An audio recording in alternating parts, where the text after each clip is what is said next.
Yetimler Vakfı olarak Temmuz 2023 yılı faaliyet raporu.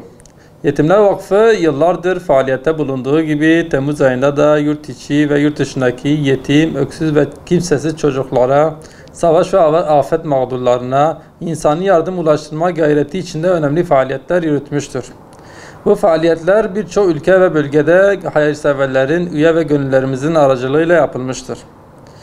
Bu gayret ve azimle 2023 yılı Temmuz ayı itibariyle yurt içinde yetim çocuklarımıza ve annelerine toplam 316.000 TL nakdi yardım ulaştırıldı. İhtiyaç sahibi ailelere 9.000 TL, öğrencilere 51.800 TL nakdi yardım ulaştırıldı.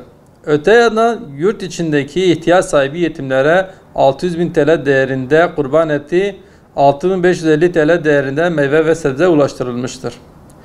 Kültürel etkinlik kapsamında Diyarbakır ilinde yaşayan yetim kardeşlerimiz Gaziantep ve Şanlıurfa illerinde gezdirilerek eğlenceli vakit geçirilmeleri sağlanmıştır. Tüm bu kalemler bazında yurt içinde yetim, öksüz ve kimsesiz ihtiyaç sahibi ailelerin yaklaşık olarak 983.350 TL değerinde yardım gerçekleştirilmiştir. Yardım çalışmalarımız sadece yurt içi ile sınırlı olmayıp yurt dışında da devam etmektedir.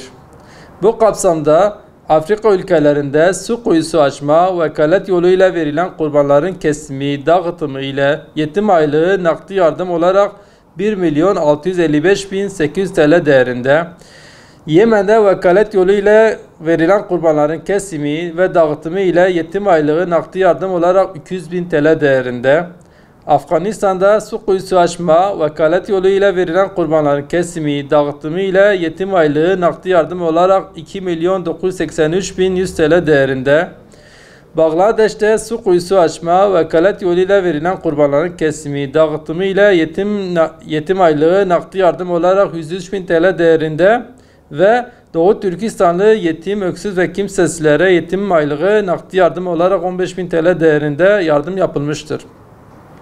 Sonuç olarak 2023 yılı Temmuz ayında yurt içinde yaklaşık olarak 983.350 TL değerinde, yurt dışında ise yaklaşık olarak 4.956.900 TL değerinde olmak üzere toplam 5.940.250 TL değerinde yardım, yetim, öksüz ve kimsesiz ihtiyaç sahibi ailelerimize ulaştırılmıştır.